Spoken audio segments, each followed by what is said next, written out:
qui est de l'Iran et qu'il puisse nous parler un peu du témoignage, comment les choses se passent là-bas et comment l'œuvre de Dieu est en train de se faire dans ces côtés-là au Moyen-Orient. Que le Seigneur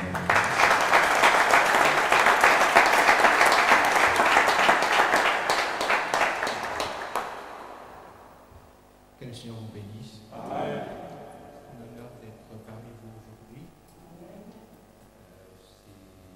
C'est avec beaucoup d'émotion que je suis ici, parce que à part les églises, du message que nous avons planté au Moyen-Orient, c'est la première fois en sortant de l'Iran et de la Turquie et du Moyen-Orient que nous aujourd'hui, c'est après 25 ans.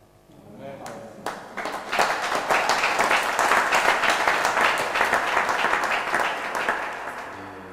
Pour raconter l'histoire, je n'ai été que dans une seule réunion il y a 25 ans. C'était à l'époque à l'église de Guinée. J'ai été observé dans la réunion, je suis parti en Iran. Nous avons apporté le message, la parole de Dieu en Iran. L'œuvre se poursuit en Turquie, en Arménie. Et nous comptons apporter cette parole dans tout le Moyen-Orient et même au-delà. Parler du comment le message est entré serait assez long, mais je crois qu'il y a deux paroles qui peuvent quelque part nous interpeller et nous aider à avancer.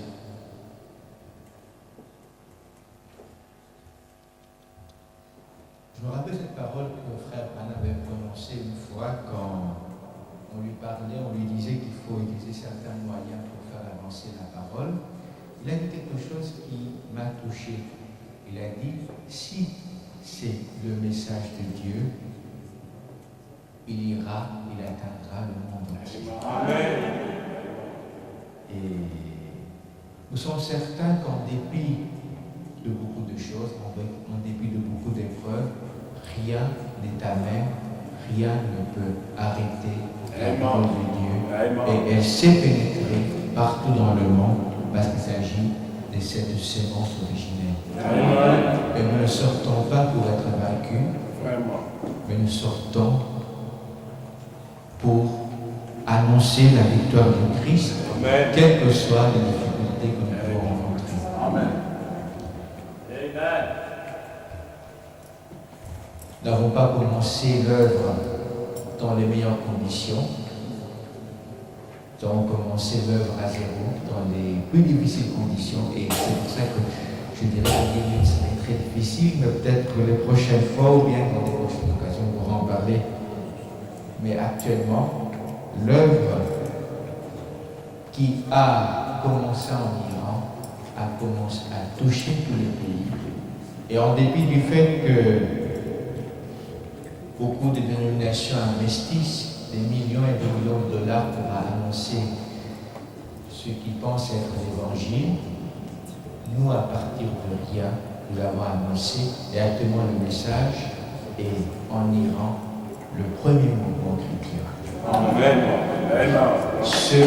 Et on se laisse accomplir cette parole que le Seigneur a dit à Paul au moment où il sort des faibles. Ma grâce te suffit, car ma toute puissance s'accomplit dans ta faiblesse. Amen. Ce n'est pas des hommes qui nous ont envoyés prêcher cette parole. Ce n'est pas des ministères ou des organisations qui nous ont prêché. Nous avons été envoyés par le Seigneur lui-même pour apporter sa parole dans la région. Et nous sommes certains que cette parole va toucher toute la région et que toute la région sera ébranlée parce que même si il est question d'un petit troupeau, on dit le petit troupeau par rapport aux 2 milliards de chrétiens, ça peut être une épreuve. Et cette parole parole sera accomplie dans le Moyen-Orient.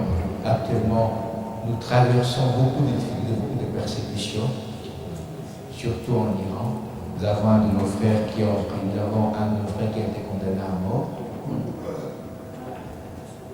Et nous continuons à prier pour lui. C'est pour ça que je suis là en Belgique. Nous avons notre frère qui a été condamné à 5 ans de prison, un autre à 1 an de prison. Et moi, je suis condamné à la prison, mais je ne suis pas en Iran. Et mon frère de même, il est condamné à la prison, il est en Iran. Donc, malgré tout cela, nous sommes certains que rien ne pourra arrêter la parole de Dieu. Amen. Amen. Il y a beaucoup de groupes qui travaillent en Iran, mais si le pouvoir s'acharne contre nous, c'est parce qu'ils savent qu'en dépit du fait que nous ne recevons pas de l'argent, en dépit du fait que nous avons été privés d'autonomie, la parole de Dieu avance. Amen. Ils disent, pour les autres, ils ont des millions qui viennent des États-Unis, des grandes missions. Pour les autres, il y a des grandes écoles théologiques. Mais pour eux, il n'y a rien. Et pourtant, ils avancent. Vraiment. Ceux-là sont dangereux. Amen. C'est pas que nous sommes dangereux, mais c'est parce que nous annonçons cette parole qui a été annoncée dès le départ. Et cette parole qu'on nous annonçons a une force infinie Amen. de transformer toutes les situations, parce que cette parole que nous annonçons, cette parole qui a produit les cieux et la terre. Amen. Non seulement en Iran, mais dans le Moyen-Orient et même au-delà. Parce que nous a dit, vous serez la lumière des nations. Amen. Nous bénisse tous.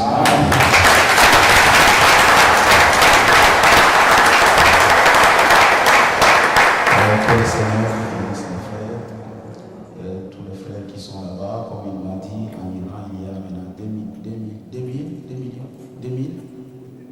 2000 croyants maintenant en Iran. Donc c'est vraiment un travail de bravoure. Vous connaissez ces pays, sont des pays islamiques où on n'autorise même pas d'entrer avec la Bible. Bon, selon ce que nous apprenons ici, et de voir maintenant des gens qui vont braver cela, vraiment, il faut du courage. Que le Seigneur les bénisse richement. Pour ce matin, nous aurons le frère Tim qui va prêcher ce matin. Amen. Amen.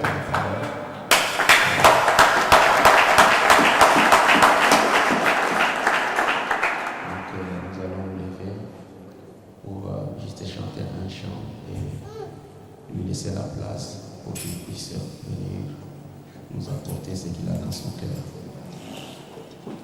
Un désir ardent. Il y a le frère Bernard que je vois, que le Seigneur le bénisse. Que le Seigneur le bénisse. Un désir ardent est en moi pour être plus comme toi et plus fort tous les jours.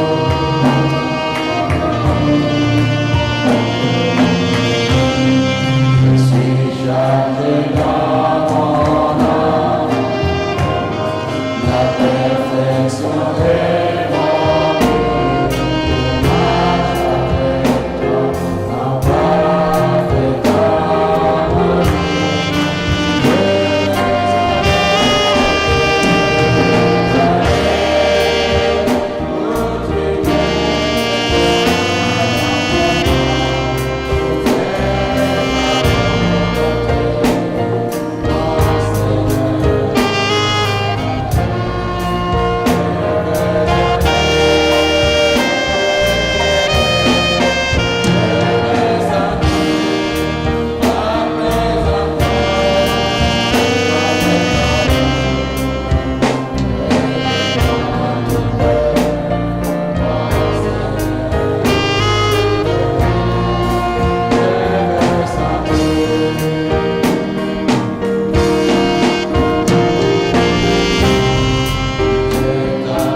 Il est écrit ceci.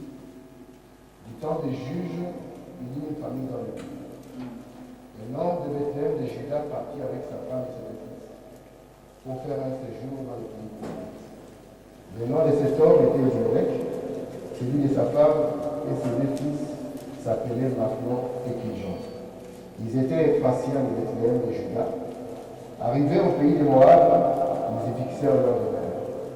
Elimelech, mari de Naomi, mourut, et elle resta avec ses deux fils. Ils prirent des femmes moabites dont l'une se nommait Orpa et l'autre Ruth. Ils habitèrent là environ 10 ans. Machlon et Kijon moururent aussi tous les deux. Et Naomi resta privée de ses deux fils et de son mari.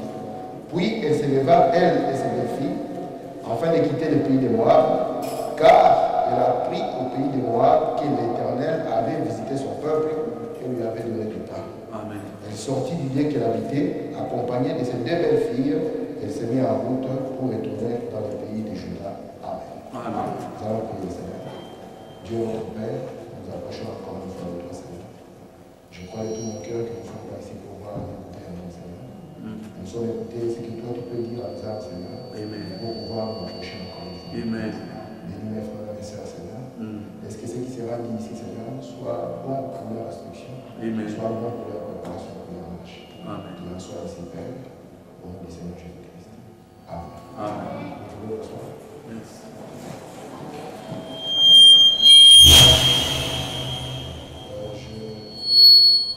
Je voudrais remercier le pasteur pour cette opportunité qu'il m'accorde. Amen. Amen. Et aussi le remercier. Amen. Je crois qu'il a manqué de vous.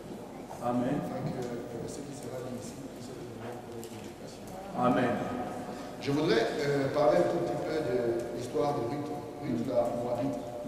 William Branham, quand il nous parle du livre de Ruth, il dit que c'est un livre qui ne parle que de l'amour. Amen. Et j'ai regardé dans l'Ancien Testament, souvent quand on faisait les dénombrements, vous allez constater que la femme, on ne la prenait pas en compte dans les dénombrements. Amen. Mais quelque chose m'a frappé par rapport à ce livre. J'ai trouvé qu'il y a le nom d'une femme qui a été donné à un livre de la Bible. Amen. J'ai dit qu'il doit y avoir quelque chose de particulier par rapport à cela. Amen. Et j'ai voulu essayer de sonder pourquoi est-ce que Dieu a pris une femme qui était moabite, qui n'était même pas une israélite ou une chrétienne de leur temps, et a pris un livre dans son livre sacré, a donné le nom de cette femme par rapport à ses livres sacrés. Amen. Et c'est là où son madame dit ceci, dans les paroles rédempteurs. Il dit, la Bible est une histoire d'amour. Et le livre de Ruth, c'est une histoire d'amour. Amen. Il dit, si ce n'est qu'une histoire d'amour, alors pourquoi les scribes et les sages, ils ont reconnu ces livres comme étant inspirés? Il dit, c'est qu'à l'intérieur, il y a une révélation. Et si nous saisissons cette révélation, cela va nous amener proche de Dieu. Amen. Frère montre que chaque chose qui se trouve dans la Bible, que ce soit un nom, que ce soit un lieu, que ce soit quoi que ce soit, cette chose-là a une signification.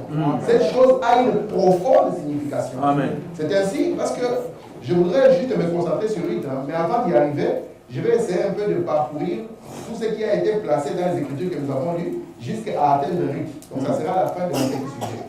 Mais remarquez que ce livre, quand il s'ouvre en parlant du temps des juges. Amen. Et Frère Branham dit que le temps des juges, c'est un temps qui est semblable à celui-ci. Amen. Qu'est-ce qui s'est passé au temps des juges? Frère Branham dit que le temps des juges, c'est un temps où chacun avait son absolu.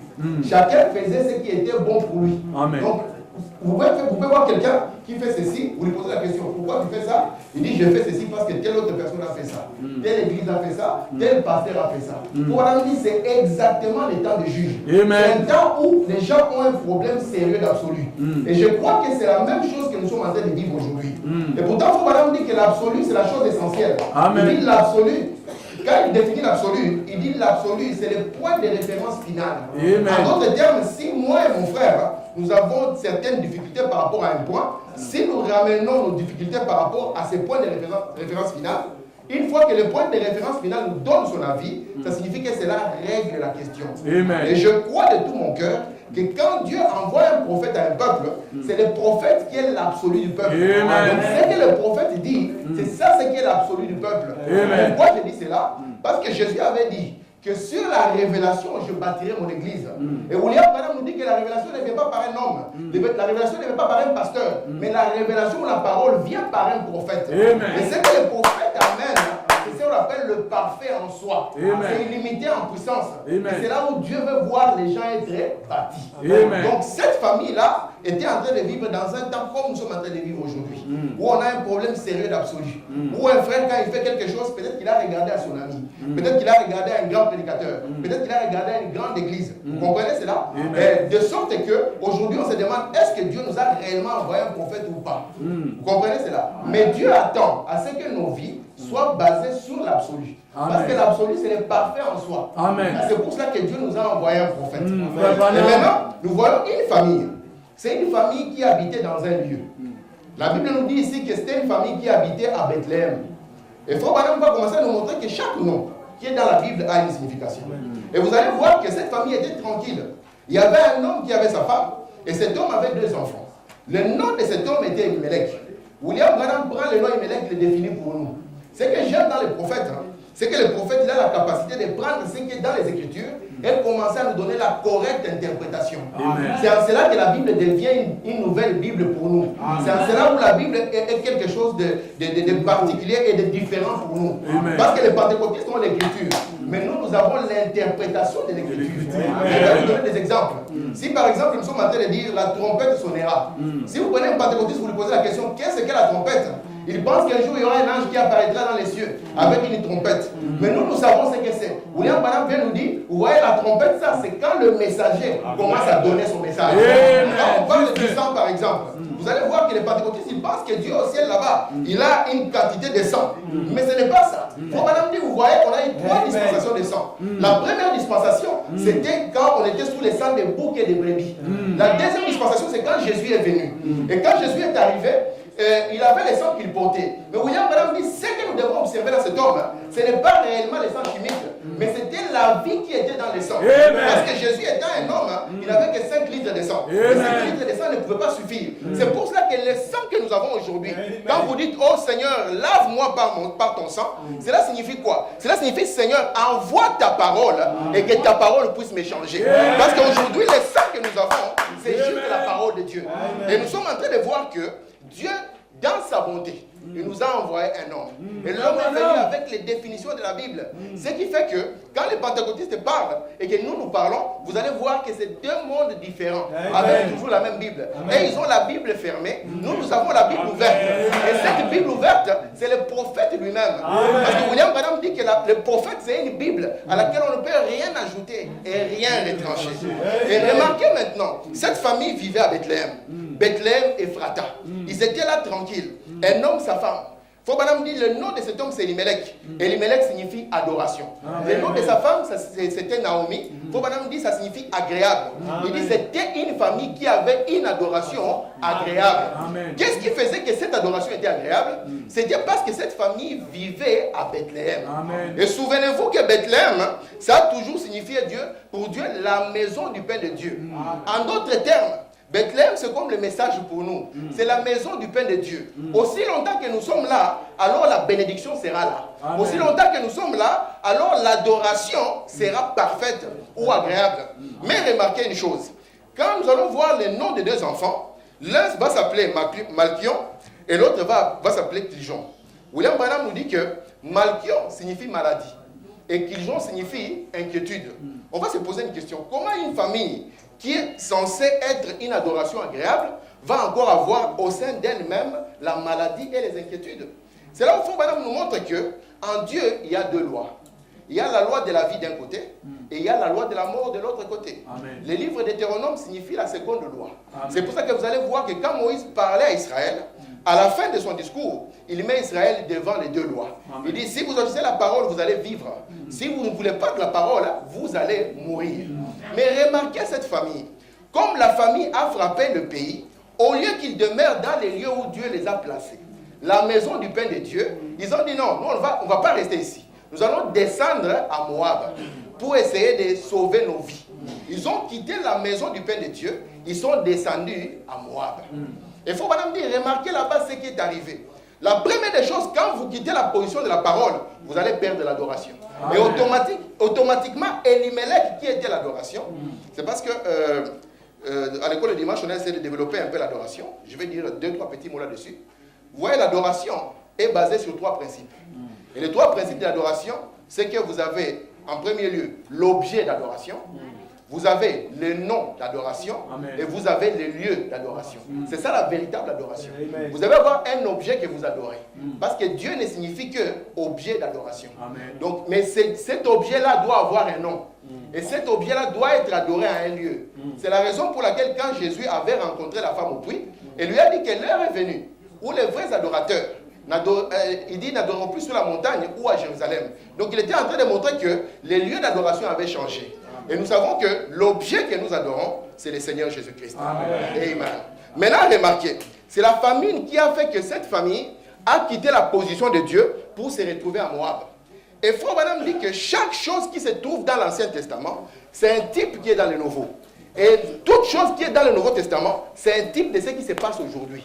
Cette famine qui est ici, c'est la famine que Dieu a annoncée aujourd'hui. Il a dit qu'il y aura une famine terrible qui frappera la terre. Et souvenez-vous, quand Frère Branham a commencé à parler de ça, les frères de l'époque, ils sont partis dans les magasins, ils ont acheté à manger. Parce qu'ils pensaient que c'était une famine qui était une famine physique. Mais la famine dont Dieu parle ici, c'est une famine d'entendre les paroles de Dieu. D'entendre exactement ce que Dieu voulait dire à l'Église sans le dire ouvertement. C'est pour ça qu'il dit que la Bible, c'est un livre d'amour. Et dans le livre d'amour, William Branham dit, si j'écris à ma femme, je lui dirai ceci ou cela, mais comme elle connaît ma nature, comme elle me connaît réellement, elle va comprendre ce que je voulais dire. C'est là où Jésus a dit, je te remercie Père, de ce que tu as caché ces choses aux sages et aux intelligents, mais tu les as révélés aux petits-enfants. Les petits-enfants, ce ne sont pas les bébés. Les petits-enfants, c'était cela que Dieu avait promis pour Malachie 4. Parce qu'il avait dit que tu seras envoyé pour ramener les cœurs des enfants. Il faut madame dire, les enfants là, ce sont les gens qui ont la capacité d'apprendre. Et c'est la chose difficile que nous avons aujourd'hui. Les gens ne veulent plus apprendre. Il faut madame dire, un homme t'écoute, hein, c'est juste pour avoir des arguments pour discuter. Vous comprenez? Mais il a été promis que quand il viendra, il trouvera des gens qui ont la capacité d'écouter Dieu parler. Et c'est ceux-là qui seront ramenés par le mystère. Amen. Je vais lire un peu Frère Branham. Amen. Frère Branham dit ceci dans Pourquoi la petite Bethléem. Il dit ceci. Il dit, on disait aussi Ephrata de Bethléem. Bethléem, Ephrata, ce qui signifie racine. Cela vient du mot Hemp, qui signifie racine. Et cet ancien district s'appelait Ephrata, ce qui signifie le commencement de la vie. Amen. Donc Dieu voulait les garder là où la vie avait commencé. Et j'espère que par la grâce de Dieu, nous allons faire un petit voyage. Nous allons essayer de quitter Moab pour retourner à Bethléem avec Ruth la Moabite. Il dit, si vous n'êtes jamais allé à Bethléem, hein, venez ce matin. Bethléem, c'est là où il y avait l'eau et le pain de vie. Il faut madame pas dire que même l'eau de Bethléem était une eau particulière. Si vous vous souvenez de la fuite de David, vous allez voir qu'un jour David avait fui. Et quand il avait fui, il s'est souvenu de l'eau de Bethléem. Il a dit, oh, si je pouvais boire de cette eau. Et quand il a donné ses désirs, comme pour ces militaires, les désirs du roi étaient un ordre, ils ont pris les armes, ils ont traversé les lignes ennemies, ils ont amené l'eau de Bethléem. Quand David a vu ça, il a dit, ça c'est le sang des hommes, je ne peux pas le boire. Il a offert cela à Dieu. Amen. Écoutez, il dit, voilà maintenant pourquoi. Je commence à arriver au point que je cherche. Voilà pourquoi il est né à Bethléem. Même Jésus lui-même est né là-bas. Il dit, voilà pourquoi il devait y venir. Parce que c'était le centre pour le pain de vie. C'était aussi le centre pour l'eau. Quelle sorte d'eau? Les eaux de la vie. Et en Jésus se trouve à la fois le pain de vie et les eaux de la vie. Par conséquent, il devait naître à Bethléem. Mais comme la Bible n'est pas un livre d'histoire, qu'est-ce que Bethléem aujourd'hui? Écoutez Frère Branham. Et toi, Bethléem de Juda, n'es-tu pas le moindre de tous les princes? Tu n'es qu'un simple petit prédicateur. Tu es simplement un petit, mais de toi sortira celui dont l'origine remonte aux temps anciens et il existe depuis l'éternité à l'éternité. Donc quand Dieu parlait de Bethléem, il annonçait un homme. Vous comprenez cela? C'est une maison du pain de Dieu. Et la maison du pain de Dieu a toujours été le prophète. C'est le prophète qui a le pain de vie. Vous comprenez ça? Parce que si vous remarquez dans la Bible, le mystère de la vie, parce que j'ai beaucoup aimé l'intervention du pasteur, quand il parlait hier, il a dit que la guerre a été arrêtée parce que les ouvriers de la 11e heure devaient être appelés. Et si vous remarquez, pourquoi cette guerre devait être arrêtée? Elle devait être arrêtée parce que si Dieu détruisait la terre, alors qui est celui-là qui aurait la vie éternelle? Parce que même les gens qui étaient dans l'Ancien Testament, même les gens qui étaient dans le Nouveau Testament, ils attendaient cette heure-ci. Paul dit, nous attendons cette heure-là où Dieu va nous récompenser et va nous donner la vie éternelle. Donc le mystère de la vie éternelle était caché. Et Dieu attendait à ce qu'il puisse envoyer Bethléem, que Bethléem puisse venir avec les eaux de la vie, avec le pain de vie, pour que l'arbre que Adam n'avait pas mangé dans les jardins. Vous vous souvenez de l'arbre de vie? Adam n'y avait pas mangé. William Branham nous dit que cet arbre s'est incarné dans l'homme Jésus. Amen. Mais là, on n'y avait pas encore mangé. Parce qu'il devait essayer d'ouvrir seulement les chemins vers l'arbre. Mais ici, au temps de la fin, quand Bethléem arrive, alors Dieu ouvre les chemins pour que le peuple de Dieu puisse avoir accès à la vie éternelle. C'est pour ça qu'il dit que, vous voyez ce prophète de Malachie 4. Il dit, ce prophète de Malachie 4 a été annoncé depuis l'Ancien Testament. Il dit, il n'en était pas ainsi de Paul. Il n'en était pas ainsi de qui que ce soit. Amen. Mais quand il s'agit de William Branham, on a commencé à l'annoncer depuis l'Ancien Testament. Amen. Parce que quand nous prenons l'écriture, par exemple, de Malachie 4, elle ne se trouve pas dans le Nouveau, elle se trouve dans l'Ancien Testament. Amen. Dieu était en train de viser sa finalité. Il était en train de viser ce temps de la fin où les eaux de vie et les pains seraient disponibles. Écoutez William Branham, il dit, la Bible n'est pas un livre de système. Non, messieurs. Elle n'est pas un livre de système. Non plus, elle n'est pas un code moral. C'est pour dire quoi? Pour dire que le message, ce n'est pas juste que nous portions de longues robes, de longues jupes et que nous suivions une certaine ligne de moralité. Le message est au-delà de la morale. Écoutez, la Bible n'est pas le livre des systèmes, ni des églises. Elle n'est pas un livre de morale, monsieur. Frère Branham dit, c'est la différence que j'ai trouvée entre la Bible et tous les autres livres de religion. Il dit, les autres livres de religion, ce sont des codes de morale. Amen. Ne faites pas ceci, ne faites pas cela, faites ceci. Mais il dit, mais cette Bible, c'est la révélation entière de Jésus-Christ. Et vous savez, quand on parle de révélation de Jésus-Christ, vous savez, Jésus-Christ, c'est lui l'époux. Et quand on parle de révélation de l'époux, ça signifie que c'est l'épouse qu'on est en train d'introduire. Vous comprenez ça? Donc cette Bible, elle était en train de parler de l'épouse, de la manière dont Dieu viendrait et se manifesterait dans l'épouse. Parce que vous vous souvenez, au début, Ève était un mystère qui était caché en Adam. De manière qu'on ne voyait pas, on voyait que Adam et Ève étaient cachés dedans. Mais à la fin maintenant, à la fin du discours, nous trouvons maintenant que Jésus-Christ est le mystère qui est caché maintenant dans l'épouse. Donc quand on voit l'épouse, ça signifie que Jésus-Christ, c'est lui la force qui est derrière. Amen. Mais remarquez maintenant que Dieu était bon. Il a pourvu pour un prophète comme ça. Un prophète qu'on avait attendu depuis la nuit des temps. Frère Branham dit, si on pose à tous les grands prophètes de la Bible la question de savoir dans quel âge voudrez-vous vivre, tous diront, c'est dans cet âge ici. Mais remarquez que Dieu nous a fait grâce, vous et moi. Il nous a placés dans cet âge ici, où la parole est ouverte. Frère Branham dit, vous voyez, ce prophète, quand il arrive, il va prendre tout ce qu'il y a dans la Bible. Il dit, chaque type, il va le manifester. Chaque chose, il va l'accomplir. Donc, en d'autres termes, si vous voulez voir Adam, il sort lui-même. Il dit, je vais jouer le rôle d'Adam. Vous voulez voir Abel, il sort avec son agneau. Il meurt avec son agneau. Vous voulez voir Seth, il vient, il joue toujours le rôle de Seth. Vous voulez voir Noé, il vient avec son arche. Tous les types qu'il y a dans la Bible, William Branham à la fin, il les accomplit tous. Il ferme la Bible et les met de côté. Maintenant, remarquez cette famille. Elle a quitté Bethléem, elle est partie à Moab. Qu'est-ce que Moab? Frère Branham dit, je sais que nous pensons que Moab était une nation païenne. Mais je vais vous dire que Moab n'était pas païen à notre manière. Frère Branham dit que Moab était exactement pareil à Israël. Ils étaient exactement pareils. Si vous le voyez comme ça, ils étaient pareils. Frère Branham dit, c'est la raison pour laquelle sur la montagne, les mêmes offrandes que Moïse a offertes, ce sont les mêmes offrandes que Balaam aussi a offertes. Il dit, si être fondamentaliste, c'est ce qui suffit, alors Dieu ne pouvait pas rejeter Caïn. Parce que vous savez que chaque réveil produit des jumeaux. C'est ce que Frère Branham nous dit. Et dans la Bible, on peut les tracer jusqu'au temps de la fin. Chaque réveil produit des jumeaux. Mais quelles sont les caractéristiques de ces jumeaux? Vous allez voir qu'un, il va aimer la religion, tandis que l'autre va aimer la révélation. Et la bagarre sera là, entre la religion et la révélation. Frère Branham dit, si vous le voyez, ils sont tous pareils. Ils agissent pareil, ils parlent pareil, ils s'habillent pareil. Mais la différence, c'est la révélation. Il dit, si vous voyez Caïn accomplissait mot à mot ce qu'Abel faisait. C'est William Branham qui dit ça. Il dit, mais il a été rejeté. Pourquoi? Parce qu'il est venu d'une autre manière. C'est ce que nous allons voir, la manière dont Ruth est venue pour entrer à Bethléem. Et je crois que Dieu nous fera grâce pour que nous venions tous de cette manière-là pour entrer à Bethléem. Amen. Bon, madame dit ceci concernant Moab dans le message. Arrive-t-il à Dieu de changer sa pensée au sujet de sa parole? Paragraphe 102. Il dit, remarquez maintenant, de la même manière, excusez-moi que je bois un peu d'eau. Il dit, remarquez maintenant, de la même manière que l'église naturelle, c'est-à-dire Moab, représente la dénomination naturelle, Israël représente l'église spirituelle. Israël, la véritable église, c'est elle qui était l'épouse de ces jours-là. Moab n'était pas une nation païenne. Non, messieurs. Ils offraient le même sacrifice qu'Israël. Ils priaient le même Dieu. Dans la réunion du soir d'hier, le pasteur voulait nous amener à quitter la religiosité. Et je pense que c'est ça la plus grande maladie dans laquelle nous sommes en train de tomber, nous les gens du message. Nous voulons prendre le message et appliquer cela comme une religion. William Branham n'était pas un prophète religieux. Amen. Si William Branham était ici, vous n'allez même pas savoir qu'il était un prédicateur. C'est la raison pour laquelle quand il partait avec les gens, on ne savait même pas qu'il était un prédicateur. Amen. Même regardez la vision même de Tony Isabelle.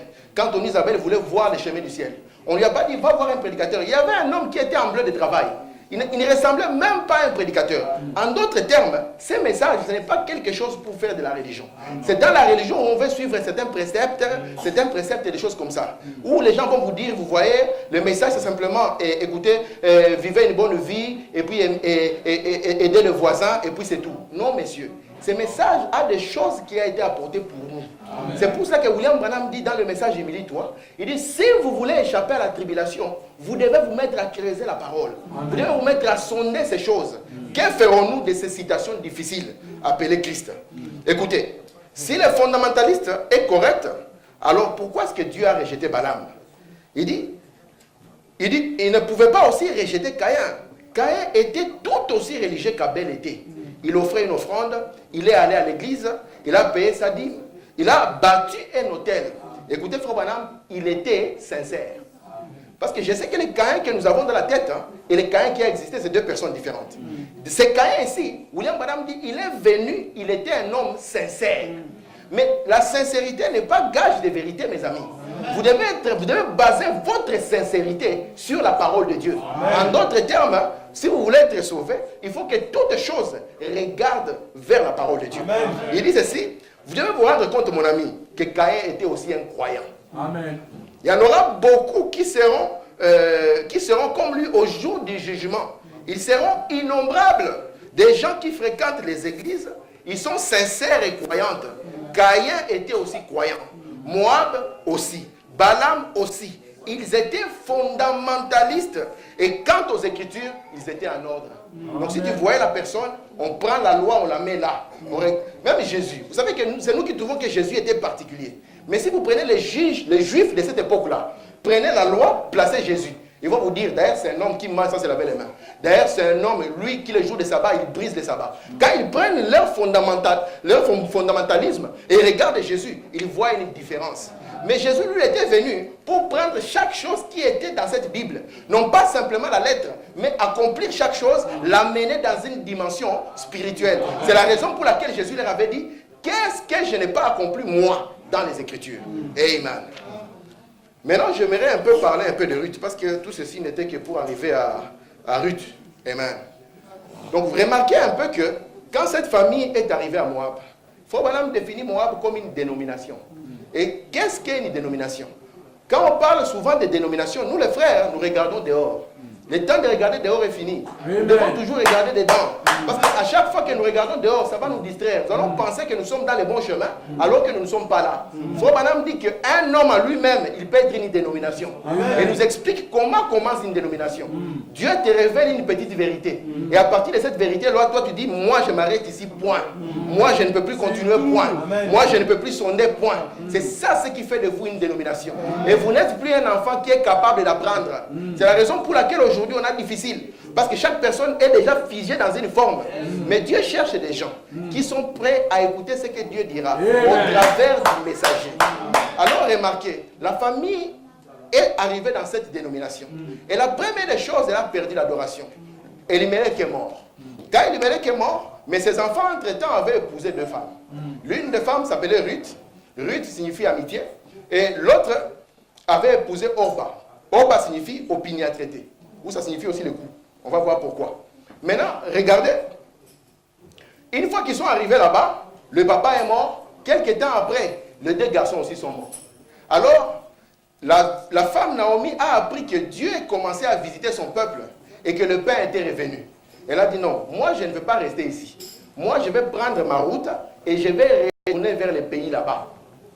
Quand elle a pris cette décision, les deux filles ont regardé, elles ont dit, ah, cette maman est arrivée ici, elle avait tout.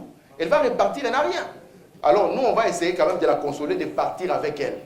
Remarquez que quand elle prend la décision de partir, vous allez voir que les deux femmes, et William Branham nous dit que la femme, toujours dans la Bible, ça représente l'église. Donc les deux églises vont sortir avec elle pour essayer de l'accompagner. Et quand ils commencent la marche, après un moment, la maman s'arrête. Elle leur dit, non, écoutez mes amis, vous êtes en train de partir où? Vous partez là chez nous. Là chez nous, nous avons des lois très difficiles. Ce sont des gens qui ne supportent pas les étrangers. Vous n'avez aucun intérêt. Qu'est-ce que vous allez gagner? Moi, je suis une vieille femme. Je vais aller mourir. Laissez-moi. Vous allez rentrer chez vous, vivez votre vie, gagnez la vie pour vous-même, hein, au lieu de me suivre moi. Mais remarquez, il y a une fille qui a réfléchi, là, regardez, mais dans cette histoire, qu'est-ce que je gagne? Je ne gagne rien. Moi, écoute, maman, on va garder le contact sur Facebook ou bien sur MSN, on va continuer. Moi, je retourne. Et l'autre a dit non, moi, je pars avec toi. Donc, ton Dieu sera mon Dieu. Là où tu mourras, c'est là où je mourrai. En d'autres termes, cette petite fille a pris sa vie et l'a sacrifiée. Et William Branham dit ceci, il dit que le chapitre 1er de Ruth parle de la décision de Ruth. Il dit la décision de Ruth fut sa justification. Et Frère Branham nous explique qu'est-ce qu'est la justification. Il dit la justification, c'est au-dessus du péché. Si par exemple moi, le frère Jackie apprend par exemple que moi, je l'ai injurié. Et puis après, le frère Jackie, il vérifie, il trouve que je ne l'ai pas injurié. Et puis il vient me dire, frère Tim, je te pardonne. Moi je lui dirais, mais à quoi me sert ton pardon? Parce que la justification, c'est au-dessus du pardon. Frère Branham dit, c'est comme si vous ne l'avez jamais fait. Mais remarquez maintenant ce qui est intéressant avec cette petite fille. Parce que c'est là où je vais arriver. Cette petite fille, elle a regardé sa vie. Elle a regardé la vie de cette maman. La maman là n'avait rien à lui donner. Parce que beaucoup de gens sont venus ici, dans le message, parce qu'ils croient qu'après avoir donné leur vie, ils vont hériter le ciel. Ici, on ne lui avait donné aucune promesse. Il n'y avait pas de ciel à hériter. Il n'y avait rien à hériter. Elle a pris sa vie et l'a donnée en rançon. Vous comprenez ça? C'est pour cela, si vous regardez les deux femmes dont Dieu a donné leur nom dans la Bible, vous allez comprendre le même esprit qui les a toujours accompagnés. La deuxième femme qui a le nom dans la Bible, c'est le nom d'un livre dans la Bible, c'est Esther. Vous allez voir Esther quand le décret était tombé, que le peuple juif allait être tué. Esther, après avoir prié, elle a dit, je vais entrer dans la présence du roi. Quand elle est entrée dans la présence du roi, c'est sa vie qu'elle mettait en danger. Elle est entrée comme une offrande. Elle est entrée comme un agneau sacrifié. Il n'y avait pas de promesse de ciel derrière. Il n'y avait aucune promesse. Pour vous dire quoi? Pour vous dire que la loi de Dieu, la loi essentielle de Dieu, c'est le bien-être universel. C'est ça la loi essentielle de Dieu. Le poulet, quand nous le mangeons, on ne promet pas un paradis au poulet. On ne dit pas au poulet, viens, on va t'égorger. Et là-bas, quand tu vas mourir, tu auras une petite maison en or. Parce que le christianisme aujourd'hui est différent de toutes les autres religions. Un kamikaze, quand il s'est fait exploser, c'est parce qu'on lui a fait une promesse. On lui a dit, fais-toi exploser ici. Là-bas, tu auras 50 femmes. Là-bas, tu auras 500 maisons. Mais ici, il s'agit de donner sa vie sans aucune récompense. Amen. Tu prends ta vie comme ça, tu la donnes gratuitement. Amen. Écoutez, Frère Branham. Il dit, Ruth a pris une décision. Et cette décision l'a fait entrer dans le pays. Il dit, nous avons montré le type de Ruth, la décision de Ruth. Il dit, la décision était la justification. Il dit, et puis elle a fait les services, elle a fait la sanctification, elle a eu le repos jusqu'au souper. Il dit, comme cela est beau. Maintenant, parlons un peu de la décision. Parce que la décision, c'est une chose très capitale. Frère Branham dit, dans notre vie, nous faisons des décisions chaque jour. Si vous avez un jeune homme, vous lui posez la question, qu'est-ce que tu veux faire? Le jeune homme dit, moi, après 6 ans et après le secondaire, moi, je reste à la maison. C'est une décision qu'il prend, non? Et vous allez voir les résultats de la décision après un moment. Frère Branham dit que ce que vous êtes aujourd'hui, c'est les résultats de votre décision de 5 ans. De 5 ans auparavant. Et si vous êtes franc, vous allez regarder, oui, ce n'est pas Dieu, c'est moi qui avais pris la décision là pour arriver jusqu'ici. Mais d'où vient cette capacité de décider? D'où est-ce qu'elle vient? Parce que c'est là où nous allons découvrir d'où vient réellement le péché. Frobanam dit ceci dans le livre Apocalypse chapitre 3, le trône, au paragraphe 231. Il dit, nous choisissons par notre propre volonté. Donc Dieu nous a donné une capacité qu'on appelle la volonté. Il dit, c'est le libre arbitre. Dieu avait placé les premiers hommes, Adam et Ève, dans une situation où ils ont eu le libre arbitre. Il vous met dans la même situation. Et la seule manière pour vous de choisir, c'est en faisant usage de votre propre volonté. Il dit, c'est votre volonté. Vous devez avoir la volonté, vous devez vouloir soit la volonté de Dieu ou votre propre volonté. Il dit, c'est le seul canal qui conduise à votre cœur. Dans les dons appropriés, il continue, il dit, c'est la raison pour laquelle Dieu ne fait rien sans utiliser un homme. Il œuvre toujours à travers un homme, car il devait se servir d'un homme. Un homme est ce dont il a besoin pour manifester son attribut de sauveur. Il devait faire cet homme à son image, écoutez, le faire à sa ressemblance, lui donner le libre arbitre et le laisser agir comme il voulait. Il pouvait faire son choix. Il savait qu'en lui donnant ses choix, cet homme tomberait. Donc, en d'autres termes, Dieu, qu'est-ce qu'il a fait? Il a pris l'homme et lui a accordé le libre choix. Frobanam dit, cela le rendait comme Dieu. Il pouvait choisir de ce qu'il voulait. S'il voulait la loi de la vie, il la choisissait. S'il voulait la loi de la mort, il la choisissait. Et ce n'est pas simplement les hommes à qui Dieu a donné ça. Frobanam dit, il a donné la même chose aux anges. Amen. Donc il accorda aux anges les choix, la capacité de choisir. Donc Dieu peut avoir sa volonté et vous aussi vous avez votre propre volonté. Dieu peut faire sa volonté et vous, si vous voulez, vous faites votre propre volonté. Et là, nous entrons dans le royaume des cieux. Parce que Frère Madame dit, le péché, ce n'est pas quelque chose qui a commencé ici-bas. Il dit, le péché a commencé dans ce royaume-là. Il dit, c'est quand est-ce que le péché a commencé? Il dit, le péché a commencé quand Lucifer, il lui fit donner le droit de choisir entre la volonté de Dieu et sa propre volonté. Amen. Et au lieu qu'il choisisse la volonté de Dieu, il a choisi sa propre volonté. Amen. Remarquez que le péché de Lucifer au ciel n'était pas parce qu'il était fumeur. Le péché de Lucifer au ciel n'était pas parce qu'il avait bu du whisky, ni qu'il avait incité les gens à porter des jupes courtes. Mais le péché de Lucifer consistait au fait que, connaissant la volonté de Dieu, il a appliqué sa propre volonté. Amen. Et c'est ça le plus grand péché qui est même invisible aux hommes. Parce que nous, quand nous sommes ici, nous jugeons un homme par rapport à ce que nous avons vu. Mais cette petite fille, elle avait une volonté qu'elle avait. Et au lieu d'appliquer sa volonté, au lieu de chercher son propre intérêt, elle a dit non, moi je prends ma vie, je prends ma volonté, je le mets de côté, et moi je prends ma vie, je vais vivre pour cette vieille maman. Et Frère Branham dit, c'est ça le secret de la vie éternelle. Prendre votre vie et vivre pour quelqu'un d'autre. C'est ça le véritable christianisme. Quand Jésus était sur la terre, Frère Branham dit que le temple était un homme. Et Dieu vivait dans ce temple, appelé Jésus. De sorte que Jésus avait sa propre volonté. Et Dieu aussi avait sa propre volonté. Mais quand Dieu est entré dans cette maison s'est soumise. Et là, il dit, Seigneur, non pas ma volonté, mais que ta volonté soit faite. Donc, le mystère du péché au ciel, ce n'est pas quelque chose de visible. C'est quelque chose qui est caché dans le cœur. Et c'est ce que Ruth nous a montré. Comment est-ce qu'un homme, dans un monde où nous sommes, un monde comme celui-ci, tu peux accepter, moi maintenant, je vais prendre ma vie ici, je vais accepter moi, de la mettre de côté, et vous allez voir que même la marche de Ruth va être échangée par cette décision.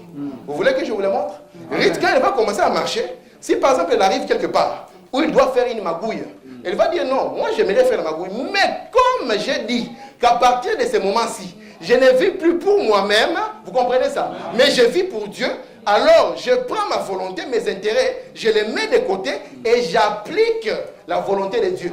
Elle n'a pas appliqué pour gagner le ciel, non mes amis. Elle n'a pas appliqué pour gagner quoi que ce soit. Elle a appliqué parce qu'elle a aimé Dieu. C'est ça la chose. Donc le péché commençait avec Lucifer. Et Lucifer, la Bible dit que l'iniquité fut trouvée en toi. Et William Branham définit ces mots. Il dit l'iniquité c'est quoi? C'est connaissant la volonté de Dieu et ne la faisant pas. Amen. Si vous remarquez, le pasteur nous a parlé hier, il a dit que nous devions nous tourner vers le nord. Vous savez pourquoi vers le nord? Pourquoi on devait se tourner vers le nord? Pourquoi pas vers le sud? Nous savons que l'épouse, il vient du sud. Alors pourquoi pas vers l'est? Parce que l'est, c'est la porte de Léo le lion. C'est lui qui s'élève là-bas, c'est Judas. Pourquoi pas vers l'ouest? Mais il a dit, tournons-nous vers le nord. Frère Branham dit, et vous allez remarquer que même Lucifer, c'est la position qu'il cherchait. Parce qu'il avait dit que je vais mettre mon trône au-dessus des étoiles, vers la direction du septentrion. Et si vous prenez vos dictionnaires, le septentrion signifie le nord. Et le septentrion parlait de cette étoile qui allait paraître au nord. Si vous prenez vos dictionnaires, même les encyclopédies, vous allez voir ça. Parce qu'il savait qu'au nord, il y avait cette étoile, donc de Paul à Branham. Mais c'est cette étoile qui était venue des nordistes, de Paul à Branham. Il devait pointer une étoile. C'est une constellation qu'on appelle la grande ours, qu'il pointe à une autre constellation, la petite ours. Et l'étoile qui est là-bas, on appelle ça l'étoile polaire. Cette étoile polaire, elle est le centre de tout. Amen. Toute chose tourne autour de cette étoile. Et c'est ce que Lucifer voulait. Il voulait que chaque chose tourne autour de lui-même. Et c'est le grand problème dans lequel nous avons dans l'église aujourd'hui. Les gens veulent être la référence. Ils veulent que chaque chose tourne autour du soi. Et Dieu, quand il regarde le moi en vous, il n'a pas de place. Parce que souvenez-vous, William Branham nous a dit, nous ne pouvons pas être deux sur la scène. Quand il dit ça, nous ne pouvons pas être deux sur la scène. Il s'agit de sa propre vie. Il dit, il faut que moi je diminue, afin que lui puisse croître. En d'autres termes, Jésus est devenu Dieu comment? Jésus est devenu Dieu parce qu'il a abandonné toute sa volonté. Il a délaissé cela afin que la volonté de Dieu les remplisse. En d'autres termes, chez Dieu, si vous voulez être rempli, vous devez vous débarrasser et de vos pensées et de votre manière de faire pour que Dieu maintenant vienne vous remplir. Parce que vous ne pouvez pas être deux sur la même scène. C'est là où Frère Branham va dire, petit poisson, je te donne la vie. Le jeu là, ce n'est pas William Branham. C'est le jeu de Dieu qu'il a complètement rempli. Donc dans sa propre volonté. De sorte qu'il a dit dans Ephésiens 3, que vous soyez remplis jusqu'à la plénitude de Dieu. Maintenant, remarquez, cette petite fille de Ruth, Dieu était en train de la prendre. Elle voulait quitter. Elle a dit, je prends une décision. Remarquez, le tabernacle était fait, on a vu ça à l'école le dimanche, était fait d'une certaine manière. De sorte qu'à l'est, il y avait, vous savez que le tabernacle était fait de 3 parties, non? Amen. Et que ces 3 parties ne parlaient que de l'homme. Et on avait le parvis extérieur qui était à l'est. On avait les lieux saints et on avait les lieux très saints qui étaient à l'ouest. Donc, si vous vouliez que Dieu puisse vous exaucer, vous devez prendre le sang de l'agneau, l'amener de l'est jusqu'à l'ouest. En cela, nous pouvons voir beaucoup de choses. Mais remarquez maintenant, ce qu'il y avait dans le parvis extérieur, c'était quoi? Dans le parvis extérieur, il y avait ce qu'on appelle l'autel des sacrifices. Donc, si vous voulez entrer dans le tabernacle, vous devez passer par l'autel des sacrifices. Et les sacrifices dont Dieu demande aujourd'hui, c'est votre propre vie. Amen. Donc vous allez donner votre vie sans qu'on puisse vous dire. Donc de sorte même que, si on vous dit aujourd'hui, écoutez, vous allez aller à l'enfer. On dit vous allez aller à l'enfer. C'est Dieu qui dit, vous allez aller à l'enfer. Je vous dis que dans les églises où on a aujourd'hui, si Dieu donne la liste là des gens qui vont aller en enfer, dans la deuxième seconde, tous ils sont dans les bars. Parce qu'ils sont venus dans un certain but d'avoir une récompense. Mais ici, il n'y a pas de récompense. De sorte qu'il faut me dire, même s'il m'envoie en enfer, j'y vais dans la joie. J'arrive là-bas tellement que j'aime ça. Je commence à parler de Jésus en enfer. Il dit, et je vais faire tellement de bruit en enfer qu'on va comprendre que ça, ce n'est pas ma place. C'est ce genre de personnes que Dieu aime. Amen. Maintenant, quand Dieu a pris Ruth et a essayé de la ramener, la première des choses qu'elle a fait, elle a donné sa vie. Elle a dit, je prends ma vie. Je la donne, sans prix, sans argent. Même si on me dit que, oh non, on dit, pourquoi tu as donné ta vie? Elle a dit, non, parce que j'ai aimé cette maman. Et j'ai compris qu'il faut quand même que je vive pour elle. Regardez comment elle est venue ici. C'est pour ça même, quand Boaz l'a rencontré, il dit, j'ai appris tout ce que tu as fait pour ta belle-mère. Écoutez, frère Branham, dans le message des parents rédempteurs, il dit, Ruth, dans son cœur, ne savait pas où elle allait. Si on lui demandait, as-tu jamais été là-bas? Je ne sais pas. Il dit, elle était un type de l'église. Nous séjournons tout comme Abraham dans un pays étranger, parmi un peuple étranger. Elle entreprit le voyage, elle arriva finalement à la chambre, à la ville où l'a menée Naomi. Et que trouva-t-elle là-bas? Vous pensez que quand Ruth est arrivée, on lui a déroulé le tapis rouge? Avez-vous déjà vu quand quelqu'un qui, surtout les sœurs, qui s'habille comme ça, drôlement, elle entre ici? Vous avez vu comment nous la regardons? Nous la regardons comme ça. Alors quand Ruth est arrivée, on l'a regardé comme ça. Oh, où tu vas? Écoutez ceci. Il dit, et qu'elle trouvera-t-elle? Tous et chacun, est-ce que vous pensez lui souhaiter la bienvenue en disant, Ruth, nous sommes contents de t'avoir? Non. Elle trouva la discorde, elle trouva la malveillance, elle trouva les problèmes. C'est pour ça qu'il dit, oh, moi vous savez, je suis arrivé dans cette église-là. J'ai fait ça, j'ai fait ça, j'ai fait ça. Frère, vous savez ce que j'ai écouté? Rien du tout. Tu pensais, frère, qu'après avoir fait, tu vas avoir quoi? Vous comprenez ça? Donc elle est arrivée. Il faut madame dire, vous pensez qu'elle a trouvé la bienvenue? Elle a trouvé des problèmes, la malveillance, les gens qui ont mal, on l'a pointé. Regardez là, une Moabite, une païenne. Qu'est-ce qu'elle vient faire ici? Mais elle, dans son cœur, elle avait dit, là où tu mourras, c'est là où je mourrai. Ce n'était pas une association politique, du genre que tu es quelqu'un de chez nous et je te suis. Non, c'était je donne ma vie à Dieu, même si je n'ai rien en retour. Je donne ma vie. Même si demain il y a une prophétie, j'irai en enfer, je vais vivre pour lui. Parce que c'est la meilleure des choses que j'ai trouvé à faire. Il faut madame dire ceci. Les prédicateurs qui vous diront que la vie chrétienne est un lit de roses, soit il est en train de vous séduire, soit il n'a jamais passé cette expérience lui-même. Il dit, le monde va voyer. Il dit, mais ce n'était pas comme ça. Mais ici, sœur, il s'agit de quoi? On va arriver en pleine église. Oh, moi, j'ai cru le message. Et tu penses que tu arrives au milieu des anges. Tu trouves que là-bas, il y a plein de problèmes. Alors, qu'est-ce qui t'a amené? Est-ce que c'est un ralliement politique ou bien tu as donné ta propre vie? C'est là où Pierre a dit. Et vous aussi, qu'est-ce que vous attendez? Les autres sont partis. Partez aussi. Il a dit, non, mais Seigneur, où irai-je encore? C'est toi qui as les paroles de la vie. Ici, c'est au-delà de la religion. C'est là où Lucifer a échoué. Même son enfant, qui était Caïn, Caïn a pris les fruits. Frère Branham dit, il n'a pas fait délibérément. Parce que les Caïns qui étaient dans la Bible et les Caïns que nous avons sont différents. Même les Judas. Vous pensez que Judas était content d'avoir trahi Jésus? Judas n'a jamais été content. D'ailleurs, il voulait même rendre l'argent. Il avait le cœur chagriné. Pourquoi j'ai fait ça? Moi, je pensais que lui, il allait prendre le trône. C'est pour ça que la révélation est très importante. Si vous n'avez pas la révélation, vous allez vous dérouter. Si vous n'avez que la religion, Frère Branham dit, les feuilles de figuier ne tiennent pas quand la présence de Dieu arrive. Donc, nous voulons aller dans un autre niveau, mes amis. Nous avons fait, comme le pasteur a dit, nous avons tourné. Tournons-nous vers le nord. Et comprenons que ce qui doit être le centre de notre vie, ce n'est pas notre moi. Vous comprenez? Ce n'est pas notre moi. C'est pour cela que la Bible dit, si je donne ma vie aux autres sans amour, moi, je me suis arrêté là, je me suis dit, je vais réfléchir un peu. Comment est-ce qu'un homme peut donner sa vie? Parce que Jésus, de l'autre côté, il a dit qu'il n'y a pas de plus grand amour que de donner sa vie.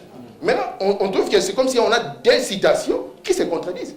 Il dit, mais si je donne ma vie sans amour, et l'autre là, il n'y a pas de plus grand amour. Parce que moi, quand je donne ma vie, je vais quand même déclarer ça. Vous vous souvenez, mes frères, alors que je suis en train de mourir pour vous, gardez ma photo dans l'église.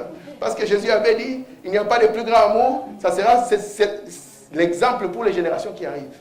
Mais nous avons compris que ce que Jésus était en train de dire là, que vous pouvez donner votre vie, vous pouvez faire des choses, mais pour que la gloire vous revienne. Vous comprenez ça? Et c'est ce que nous faisons souvent. Souvent, nous voulons que... C'est pour ça que la Bible dit, ceux-là qui veulent l'approbation des hommes, ils ont déjà les récompenses. Et vous savez c'est quoi les récompenses? C'est que vous avez vraiment la gloire des hommes. Ah, ça c'est vraiment un frère à danger. Voilà, ça c'est vraiment la sœur qu'il faut. Ici, il ne s'agit pas de ça. Il s'agit simplement de prendre votre propre moi, de l'écraser, au point que le moi de Dieu puisse être en vous. Parce qu'aujourd'hui, l'épouse, c'est lui. William Branham dit, Jésus est venu pour être l'épouse. Donc, il est venu pour prendre la totalité. Vous savez qu'il avait 3 buts. Il voulait se révéler. Le deuxième but, il voulait avoir la prééminence. Et c'est quoi la prééminence? Ça signifie qu'il voulait être maître chez lui. Il voulait que ça soit sa volonté. Remarquez un peu. Vous voyez même le pasteur dans l'église, ce n'est pas sa volonté qui est loi ici.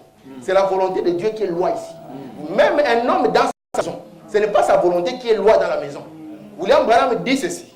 Il dit, est-ce qu'une femme doit-elle obéir son mari en toutes choses? Il dit, si c'est en dehors de la parole, non. Parce que dans la maison, ce n'est pas la volonté d'un homme. Même dans les jardins d'Éden, ce n'était pas la volonté d'Adam. Les péchés ont commencé le jour où Adam a voulu appliquer sa propre volonté. Donc nous devons arriver au point où nous décidons. Je prends ma vie, je la donne. Même si demain, je meurs de maladie. Qu'est-ce qui me séparera de l'amour de Dieu exprimé en Christ?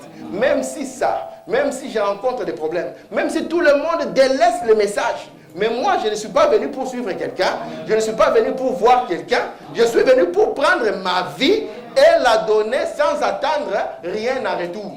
Le soleil se lève le matin et se couche. Qu'est-ce qu'il gagne, lui? Vous savez que le soleil est composé d'hydrogène et d'hélium. Et vous savez que chaque jour, les scientifiques disent que le soleil est en train de mourir. Et il meurt pourquoi? Il meurt pour rien. Même les gens, parfois, en Afrique, l'injurient. Comment est-ce que toi, tu peux me brûler comme ça?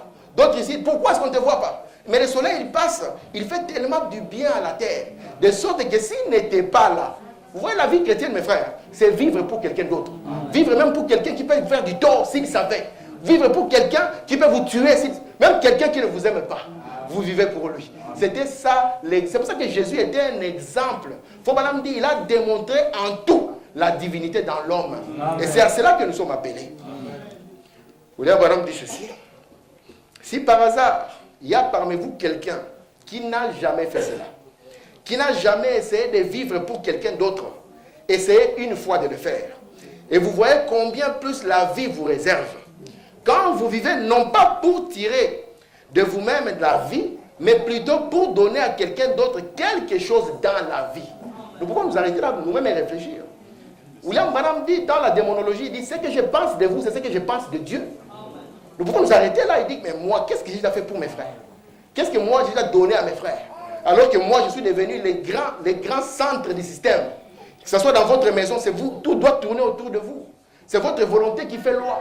Et c'est là où Dieu dit, mon esprit ne sera pas toujours en contradiction avec l'homme. Parce que moi, ce que je vais trouver une maison où je vienne. C'est pour ça qu'il dit, celui-ci est mon fils bien-aimé, en qui je me plais d'habiter. Donc quand je viens là, il n'y a pas de guerre. Dans une maison, il y a la guerre. Hein? Un homme ne se sent pas à l'aise. Mais Dieu était à l'aise à Jésus-Christ. Et je crois qu'il est à l'aise dans l'épouse. Écoutez ceci. Il dit, vous trouverez que c'est une bénédiction plus grande que les richesses ou quoi que ce soit d'autre qu'on puisse penser. Il dit, en fait, la vie est un fardeau. Chaque personne ici a des problèmes. Et ça rendra celui-ci plus léger pour quelqu'un d'autre. Il dit, vous ne connaissez pas vraiment la joie tant que vous n'avez pas encore essayé, même une fois, de vivre pour quelqu'un d'autre. Amen. Il dit, il y avait un homme, un certain homme qui vient à cette église de temps en temps, depuis la campagne.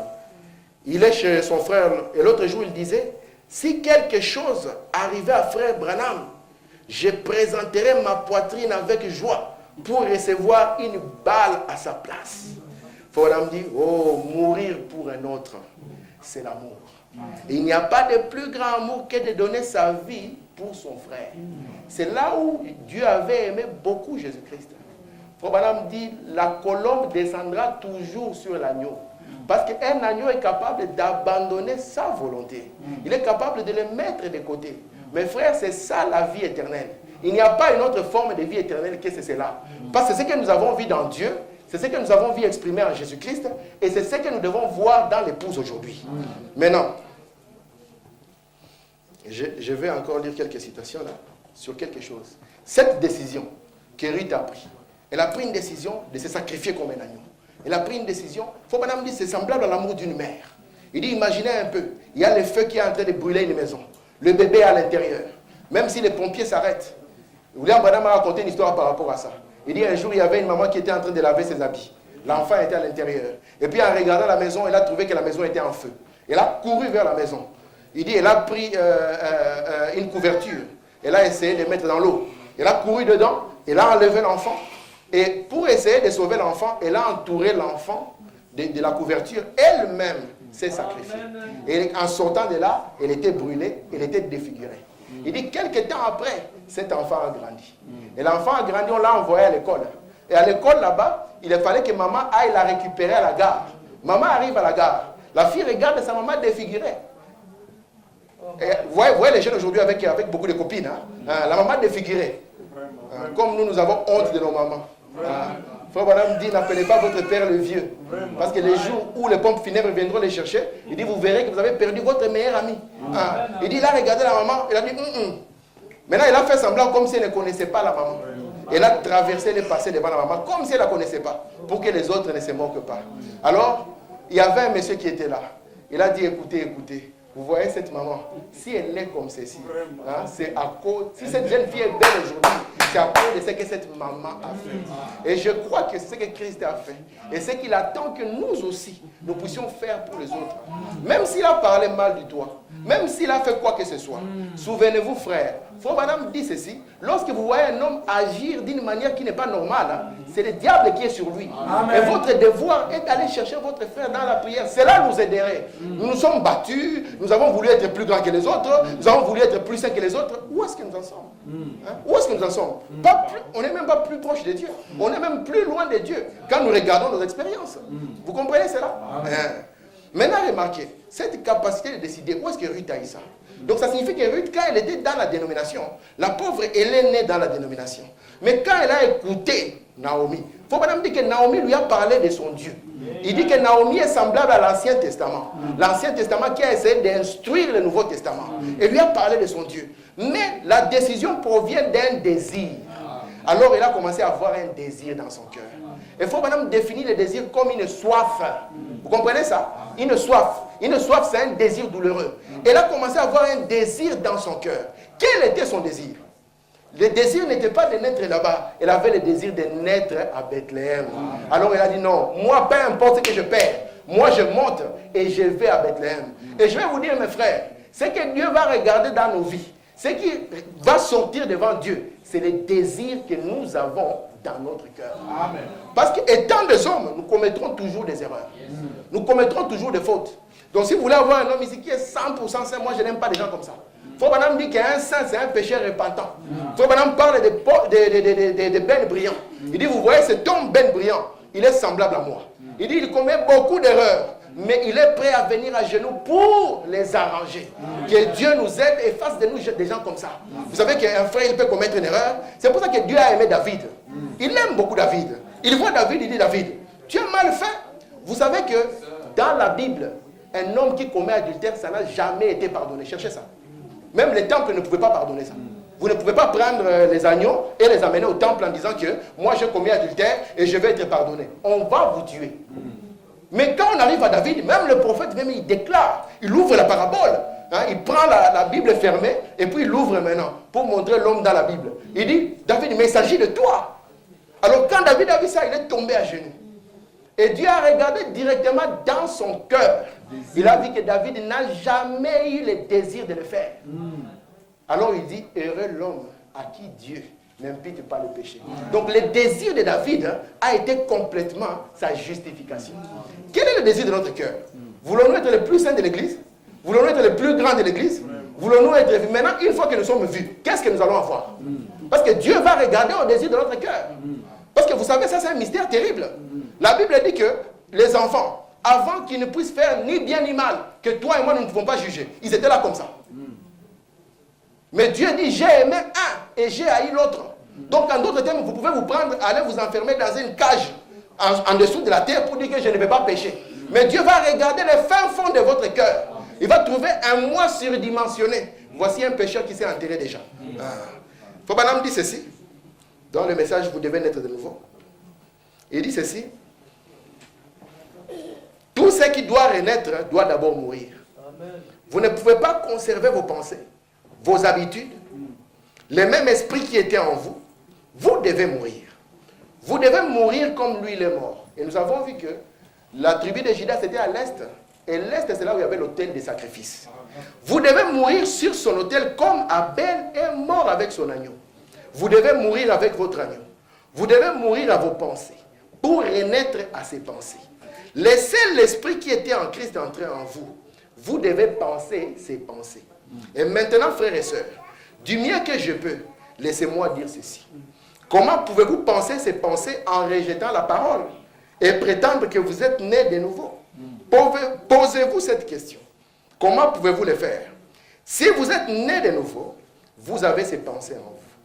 Et si l'esprit de Christ est en vous, alors vous êtes une nouvelle créature.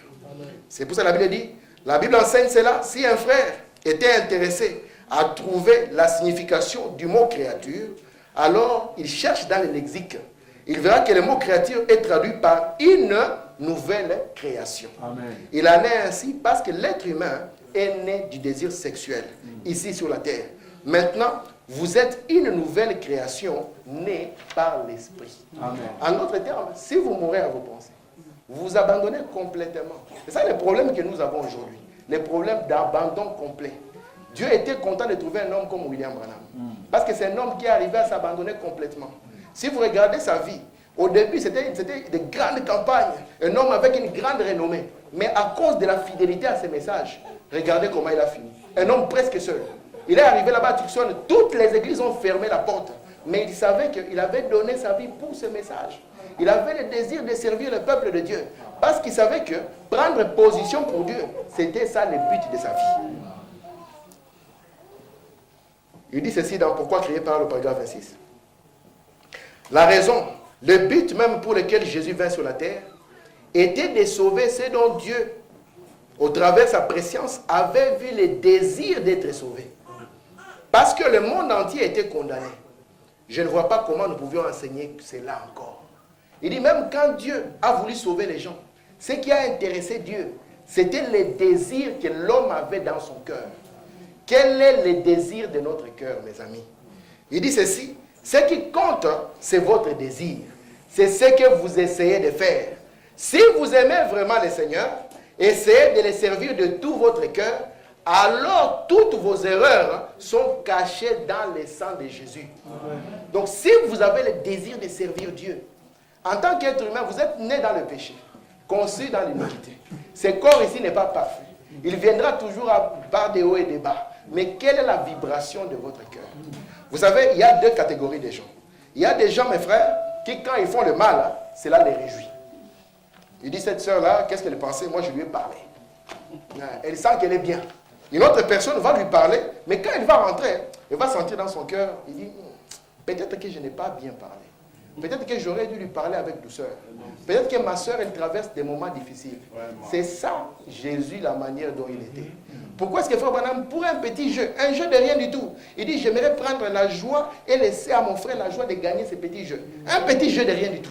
Maintenant, quand sera-t-il, maintenant, quand il faut maintenant abandonner son droit, où tu sais que mon frère ici, il m'a piétiné, mon frère ici, il m'a écrasé. Mais la vie éternelle, mes amis, c'est pouvoir vivre pour cet être-là. Vous prenez votre vie. Il n'y a aucune récompense. Ici, je ne vous ai pas dit, vous voyez là-bas, vous allez marcher dans des rues pavées d'or et tout ça. D'ailleurs, quand on commence à développer ça, vous voyez que ce ne sont pas les rues pavées d'or comme vous l'avez pensé.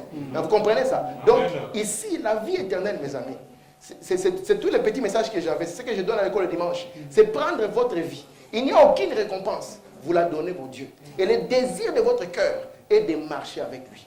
Le désir de votre cœur est de le servir. Peu importe ce qu'il y a. Même s'il tue votre famille, même si tout le monde vous abandonne, même si vous perdez votre travail. C'est la raison pour laquelle aujourd'hui, pour le travail, nous trahissons les messages. Pour nos familles, nous trahissons les messages. Pour nos amitiés, nous trahissons les messages. Mais Dieu cherche une catégorie de gens qui peuvent avoir le désir d'abandonner tout. Il n'y a aucune promesse. Oh, tu ne seras pasteur, non, il n'y a pas ça. Oh, tu seras grand, il n'y a pas ça. Tu seras diacre, il n'y a pas ça. Tu seras prédicateur, il n'y a pas ça. Oh non, ne t'en fais pas. Jeune, ne t'en fais pas. Et toi, là-bas, ça ira. Non, il n'y a pas ça. Il attend simplement que vous donniez votre vie. Que le Seigneur vous bénisse.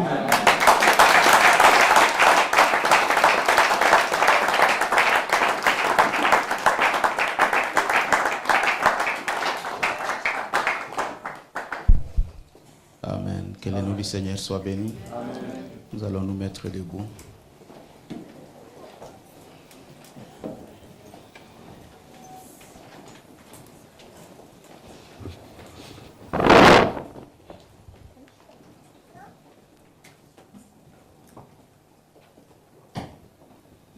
La voix du Seigneur m'appelle.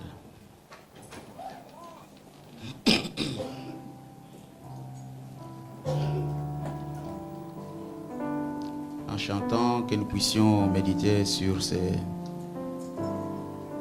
paroles que nous venons d'entendre.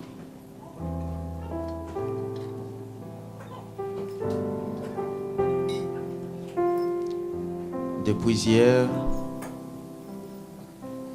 je crois si nous avons disposé nos cœurs pour que Dieu nous parle. Après ces réunions, il doit y avoir quelque chose qui se passe dans nos cœurs. Amen.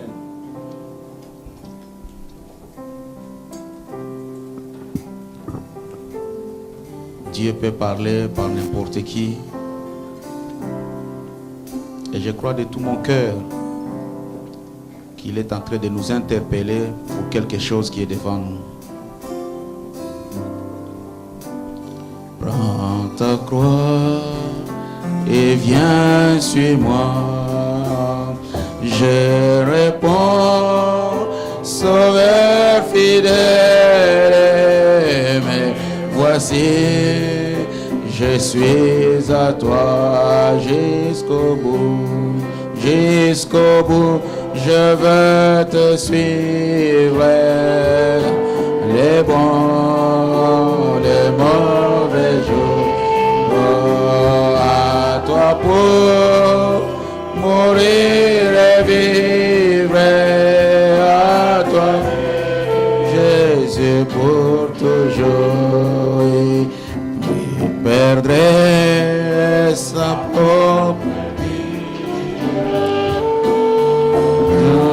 dire à n'être rien, oh, ne seul en vie, mais Jésus, oh,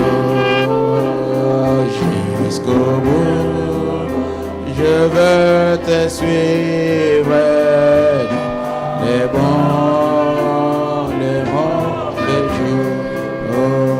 À toi pour mourir et vivre, à toi c'est pour les premiers couplets. La voix du Seigneur m'appelle, ta croix et viens suis-moi.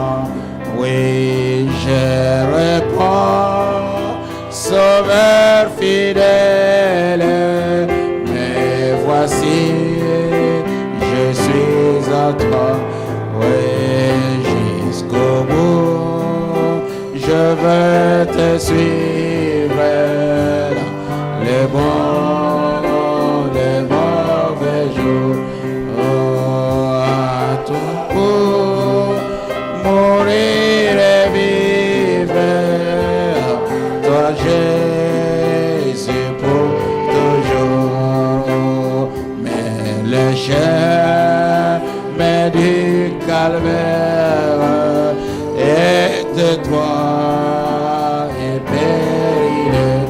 Oui, c'est un chemin solitaire, difficile, les ténèbres. Jusqu'au bout, je veux te suivre, dans les bons, les mauvais jours, oh, à toi pour,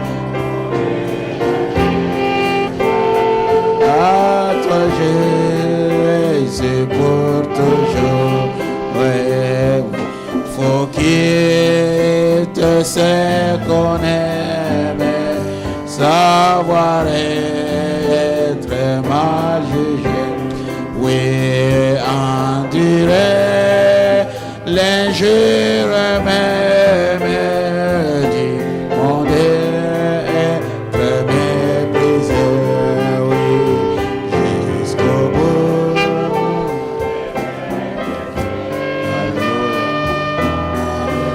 Dans les bons, dans les mauvais jours, peu importe ce qui arrive, Seigneur, je veux te suivre. Comme Ruth avait pris la décision, moi aussi j'ai pris la décision de te suivre, Seigneur. Oh oui, perdrait sa propre vie, consentir à n'être rien, oh, n'avoir qu'une seule envie, aimer Jésus, c'est bien. Jusqu'au bout, je veux te suivre dans les bons, les mauvais jours. Toi pour mourir et vivre,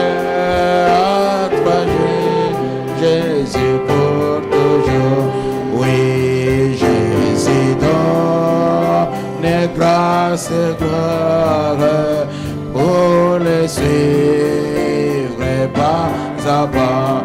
Oh, avec lui, joie et victoire, paix et bonheur ici-bas. Oh, jusqu'au bout, je veux te suivre dans les bons jours. Oh, à toi pour mourir et vivre, à toi Jésus pour toujours.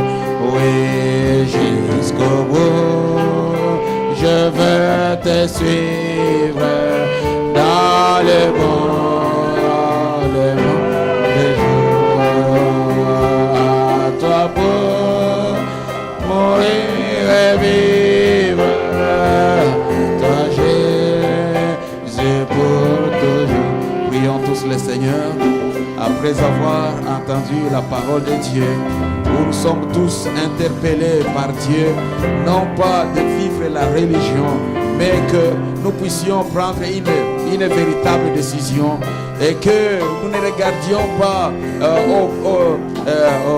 au gain que nous allons avoir, aux retombées de cela, que même, comme Branham disait, que même s'il m'envoie en enfer, j'irai en enfer, mais je l'aimerai toujours. Et l'enfer saura que je l'aime, car je parlerai de lui en enfer, à tel point que l'enfer en aura mal. Et l'enfer dira que ma place n'est pas là et me rejettera. Ça doit être ainsi, mes frères. C'est pour cela que Branham disait, la vie éternelle, c'est vivre pour les autres. La vie éternelle, c'est abandonner sa propre volonté. La vie éternelle, c'est accepter la volonté de Dieu. Ce n'est plus moi qui vis. Maintenant, c'est Christ qui vit au-dedans de moi. Mon frère, ma soeur, ce matin, Dieu t'a parlé, Dieu t'a interpellé, Dieu a touché exactement ce qu'il nous faut. Ainsi, mon frère, ma soeur, c'est de toi qu'il s'agit, c'est de moi qu'il s'agit. Nous sommes venus dans le message, nous avons accepté le message. N'ayons pas d'autres pensées pour gagner quelque chose, pour avoir une certaine position, pour avoir une certaine place. Même si je suis un paillasson, même si je suis piétiné, peu m'importe, Christ en moi, l'espérance de la gloire. C'est pour cela que je suis là ce matin, pour m'exposer à Dieu, m'exposer à Christ, et que je puisse implorer sa grâce, afin qu'il puisse se déverser dans ma vie, et qu'il puisse prendre position dans mon âme et dans mon cœur, qu'il puisse soumettre ma volonté, et que sa volonté puisse prendre position, sa volonté puisse prendre le relève. Et que Seigneur, maintenant Père, que je puisse marcher différemment, que je puisse penser différemment. Seigneur Dieu, je ne veux plus de la religion de la forme. Je veux quelque chose de vrai, je veux quelque chose de réel, je veux Christ lui-même à moi. Je veux, Seigneur Dieu, marcher sur tes voies, je veux marcher selon ta parole. Seigneur Dieu, je me confie à toi Père, abandonnant tout, laissant tout pour gagner Christ, considérant tout comme de la boue. Oh Seigneur Dieu, quand Seigneur je regarde ceux qui m'ont précédé dans la foi, et je vois Seigneur Dieu ce que tu fais, Seigneur Dieu tout-puissant, je veux Seigneur encore une fois Père, oh Dieu, m'abandonner entre tes saintes mains, que je sois à toi, que je sois pour toi Seigneur. Merci Seigneur notre Dieu pour ces réunions Père que tu nous as donné Père, une réunion Père, que où nous voulons, Seigneur, nous approcher encore de toi, être beaucoup plus près de toi que jamais, Seigneur. Merci pour la conduite. Merci, Seigneur Dieu, pour, Seigneur, le contrôle. Merci, Seigneur Dieu, pour la prédication de la parole. Père, que ce ne sont pas des mots seulement, Père, mais nous voulons entrer, Seigneur, dans une autre profondeur. Nous voulons entrer, Seigneur Dieu, dans une autre manière, Seigneur Dieu, de voir ce message, de vivre ce message. Une autre manière, Seigneur, d'approcher ce message. Seigneur, d'une autre manière, Père, de te représenter ici sur la terre. Oh Dieu notre Père, à toi nous nous confions et nous nous remettons, Seigneur Dieu.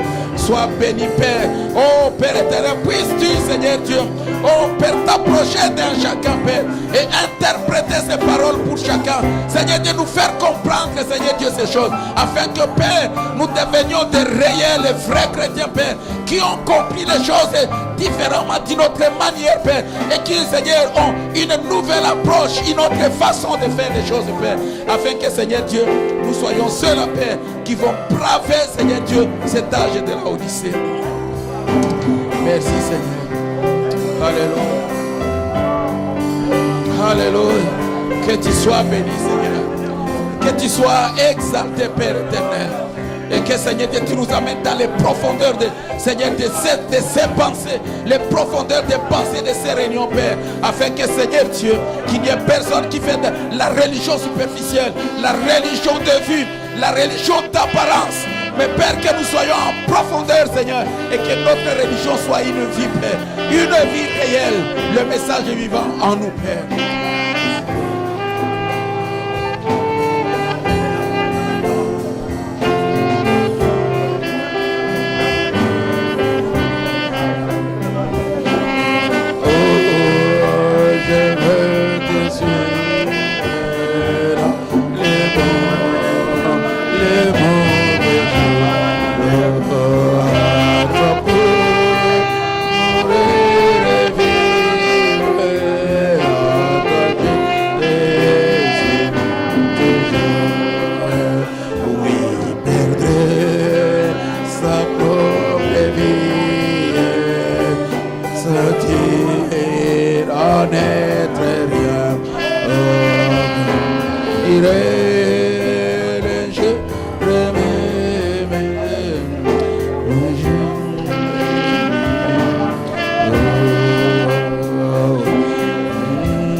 Jusqu'au bout, je veux te suivre. Les bons, les mauvais jours, à toi pour mourir et vivre. À toi, Jésus, pour toujours. Alléluia.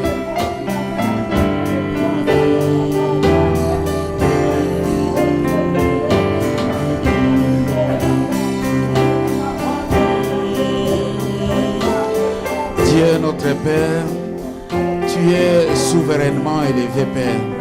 Et nous ne manquerons jamais, Seigneur Dieu, de te remercier pour ce que tu fais pour nous, Père.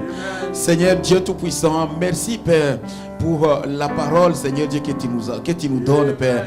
Seigneur, ne laisse pas tes enfants, Seigneur, rester dans la religion superficielle, la religion des formes, juste, Seigneur, faire de la religion, Père. Mais Seigneur Dieu, que nous puissions entrer, Seigneur, oh Père, en profondeur, Seigneur, que nous ne soyons pas juste dans la religion de vue, Père, d'apparence, Seigneur, mais Père, que la parole devienne une vie, Seigneur, au-dedans de nous, une vie, Seigneur, où, Père, nous pouvons dire comme Paul, ce n'est plus moi qui vis, mais c'est Christ qui vit au-dedans de moi maintenant, Père. Que Seigneur Dieu, ce n'est plus moi qui pense, ce n'est plus moi qui décide, ce n'est plus moi qui fais quoi que ce soit, Père, mais c'est Christ, Seigneur. Et que Père, sans attendre, Seigneur Dieu, une récompense quelconque, Seigneur, mais Père, vivre pour toi, vivre, Seigneur Dieu, l'évangile, Seigneur Dieu, peu importe, Seigneur, le chemin sur lequel tu me conduis, Père, Seigneur Dieu, que je puisse suivre ce chemin, Père, et que, Seigneur Dieu, je puisse être complètement vidé de moi-même, Seigneur, être complètement vidé, Père, afin que Christ vienne et qu'il prenne la prééminence, qu'il domine au-dedans de moi, Père, et que, Seigneur, qu'il puisse me conduire maintenant, Père. Donne-moi, Seigneur Dieu, une nouvelle façon de voir les choses. Donne-moi, Seigneur Dieu, une nouvelle façon de faire les choses. Donne-moi, Seigneur Dieu, une nouvelle façon de me comporter, Père. Donne-moi, Seigneur Dieu, une nouvelle mentalité qui est la mentalité de la parole. Que, Seigneur Dieu, je quitte cette forme, Père, dans laquelle je me suis mis, Seigneur Dieu, afin que, Père éternel, ça soit maintenant, Père, Christ lui-même, au-dedans de moi, Christ lui-même, Père, qui conduit et qui contrôle tout, Père. Comme Ruth, Seigneur, qui a tout abandonné, Père, pour vivre pour sa belle-mère. Qu'il en soit ainsi, Seigneur notre Père, pour chacun de nous, Père, que nous puissions vivre, Père, pour les autres. Quand ton prophète nous a dit la vie éternelle, c'est vivre pour les autres et sans attendre une récompense quelconque. Seigneur Dieu Tout-Puissant, Comme nous avons entendu, Caïn, Seigneur, il était religieux, il était sincère dans ce qu'il faisait, Père. Mais Seigneur, il était dans la religion d'apparence. Mais Seigneur, nous voulons être comme Abel, Seigneur, être conduits par la révélation, vivre par la révélation. Et c'est la Père, ce n'est que ta présence au-dedans de nous, Père, qui peut nous accorder cela, Père. Merci, Seigneur Dieu. Bénis, Seigneur, notre frère qui nous a apporté la parole, que nous remettons entre tes mains, Père. Que Seigneur, alors qu'il a dépensé de l'énergie, que tu le fortifies. Nous prions, Seigneur notre Dieu, que tu déverses abondamment le Saint-Esprit à grâce tabernacle, et que Seigneur Dieu, nous soyons tous emportés dans les lieux célestes en Christ et Jésus, Père. Qu'il n'y ait personne, Seigneur Dieu, qui reste oisif, Seigneur. Oh Père, je pense à cet homme qui m'avait posé la question, les buts de toutes ces réunions que nous faisons, Père. Seigneur Dieu, oh, tu es vraiment à l'œuvre. Et je vois, Seigneur Dieu, ce que tu es en train de faire. Et ceux qui sont à toi, Seigneur Dieu, ils vont bénéficier de cela, Père. Seigneur Dieu, laisse que, Père, que ton Saint-Esprit, Père, puisse ouvrir les yeux d'un chacun et que nous puissions voir ce que tu fais. Reçois toute la gloire, Père, alors que nous te prions dans le nom de notre Seigneur et Sauveur Jésus-Christ. Amen. Amen. Grâce étonnante.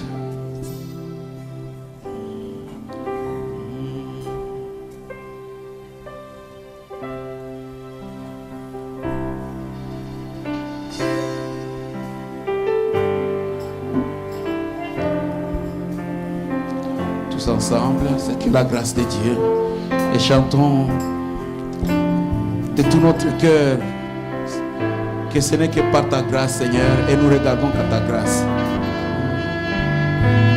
Grâce étonnante. Grâce étonnante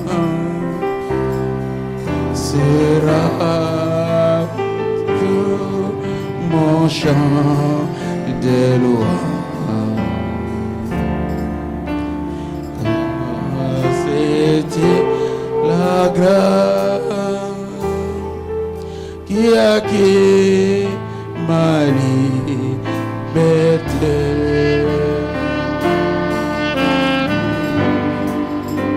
Bien-aimé, c'est Jésus. Pourquoi il va pour m'aimer tant? Oui, mes frères, il nous a tellement aimés à grâce tabernacle.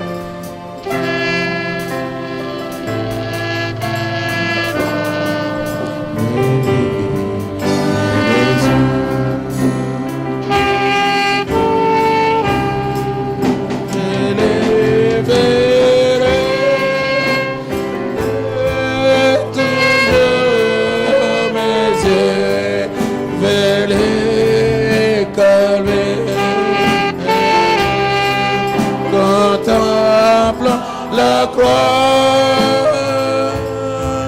oh, Jésus est mort pour moi.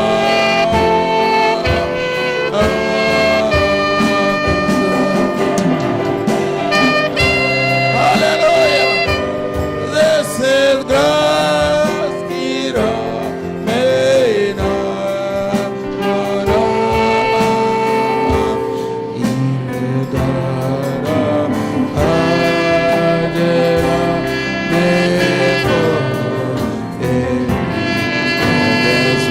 je lèverai mes yeux toujours avec. Je lèverai toujours mes yeux vers les calvaires,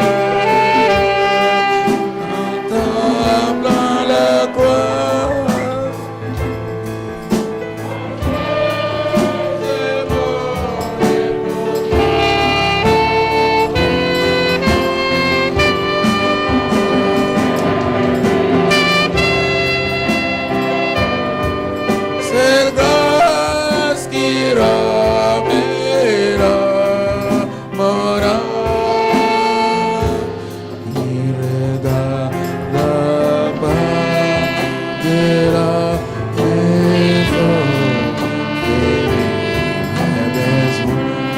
Étonnante. ton nom sera toujours mon chant de louange. De la grâce qui m'a liberté.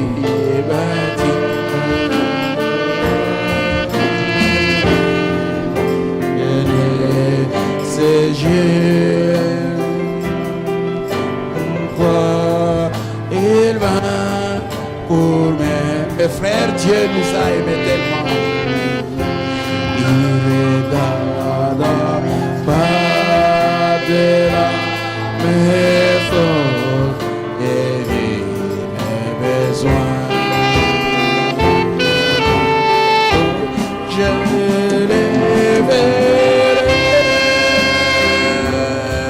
toujours mes yeux vers les calvaires, contemplant la croix où Jésus mourait pour moi. Combien merveilleux cette grâce qui ramène mon nom. Il regarde par-delà mes fautes et besoins. Et humblement je cherche ta faveur, Seigneur. Humblement je cherche ta faveur, ô Seigneur.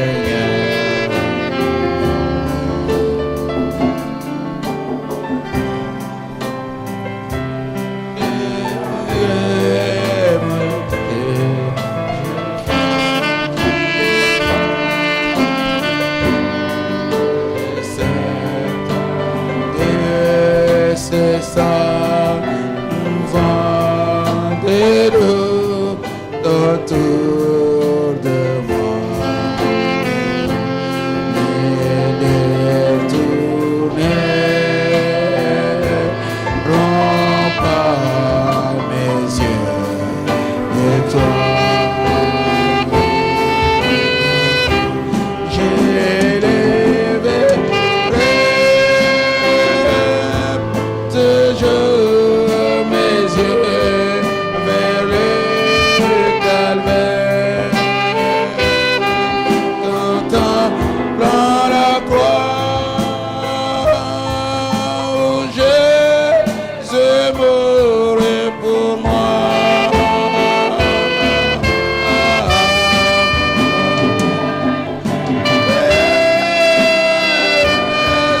C'est grâce qui ramène mon âme. Regarde par-delà mes fautes et mes besoins. Je lèverai mes yeux, je les verrai toujours mes yeux vers le calvaire, contemple la croix où Jésus mourait pour moi.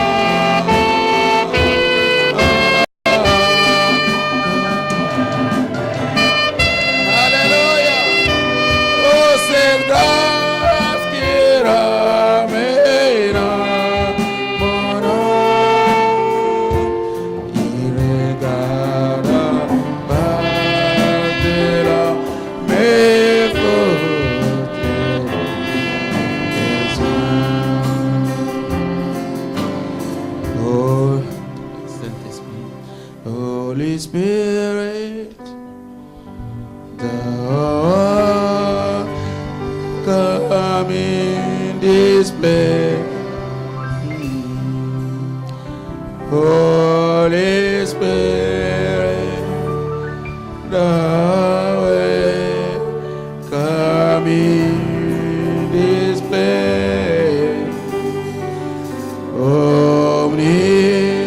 potent Father of mercy and grace, thou art in His place, Esprit Saint, Esprit Saint, nous t'accueillons en ces lieux.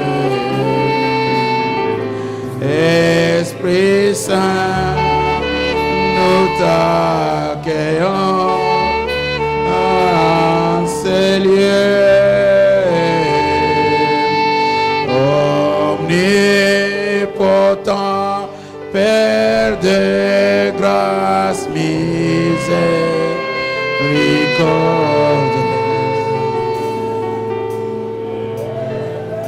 c'est toi, c'est nous.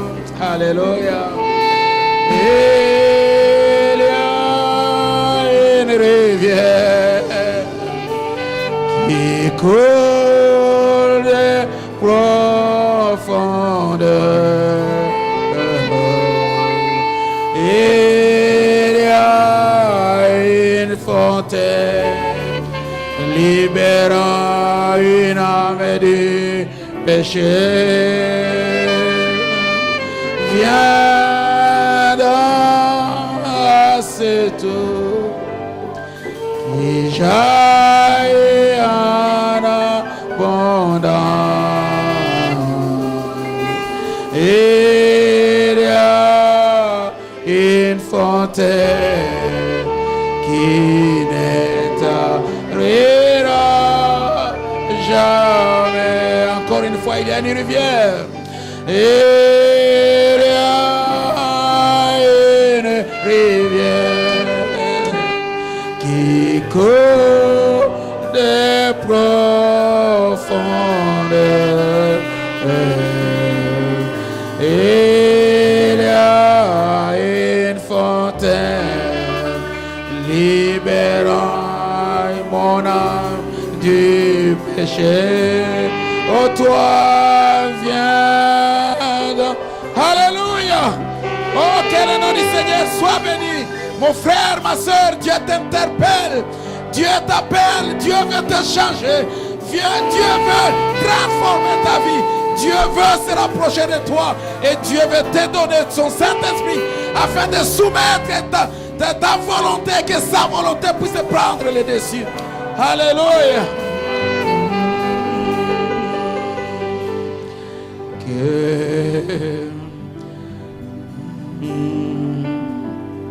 Donne-moi la note qu'il faut.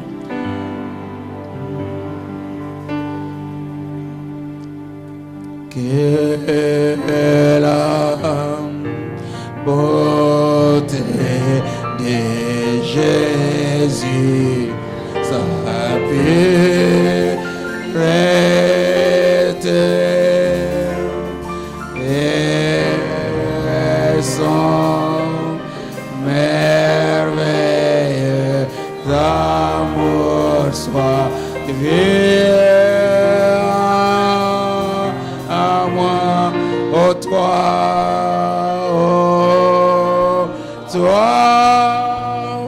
Esprit divin, rends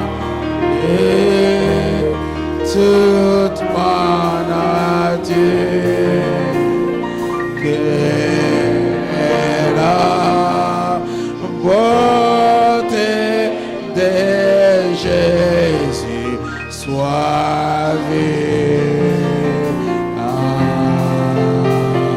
moi. Jésus est le vrai roi de mon cœur. Lui seul règne en moi. Je suis par la foi libre de tout lien, plus que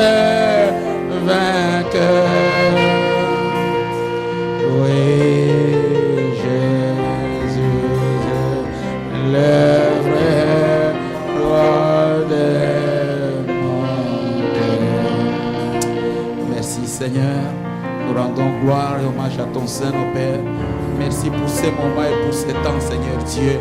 Combien grand est ces temps, Seigneur Dieu, où Père éternel, nous venons dans ta présence, nous nous exposons à toi et que tu puisses nous parler, Seigneur. Mon Dieu, mon roi, c'est ma prière, Seigneur. Laisse que tes enfants puissent comprendre, Seigneur Dieu, le pourquoi, Seigneur, tu nous as donné ces réunions, Père. Et que, Seigneur Dieu Tout-Puissant, que personne, Seigneur, ne puisse se retrouver, Seigneur, dans la même situation qu'avant-hier, la même situation que le week-end passé, mais Père, qu'avec ces réunions, Seigneur Dieu, qu'il y ait, Seigneur Dieu, un plus au-dedans de nous, Père, et que nous devenions d'autres personnes, Père. Seigneur, que nous puissions faire un autre pas, Seigneur Dieu, avec toi. Nous prions, Seigneur Dieu, pour la suite, la réunion de ce soir, et demain, Seigneur notre Dieu, que Père éternel, ta main soit avec nous, Père. Nous remettons toi entre tes mains, Père. Bénis, Seigneur Dieu, tes enfants, oh Père, qui ont soutenu, Père, par leur présence, Seigneur Dieu, ces réunions, Père. Par leur prière, ils ont soutenu ces réunions, Père. Nous te bénissons, Père. Nous te prions, Seigneur Dieu, de les bénir. Que, Seigneur Dieu, la gloire te revienne. Alors que, Père, nous allons nous reposer. Oh Dieu, sois avec nous dans les précieux noms de notre Seigneur et Sauveur Jésus-Christ. Amen. Amen. Que le Seigneur vous bénisse. Vous pouvez vous asseoir un peu. Quand j'ai écrit à un frère pour ces réunions, le frère m'a demandé pourquoi vous faites ces réunions-là. Parce que souvent quand on fait des réunions, on met des titres où nous allons parler de tel sujet, nous allons parler de... Et en fonction des titres que vous donnez aux réunions, bon, les gens, ils sont peut-être intéressés et puis ils vont se déplacer.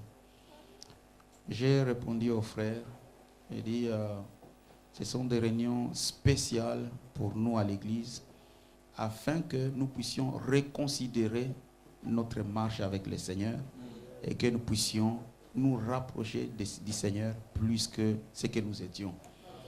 Le frère ne m'a pas répondu. Et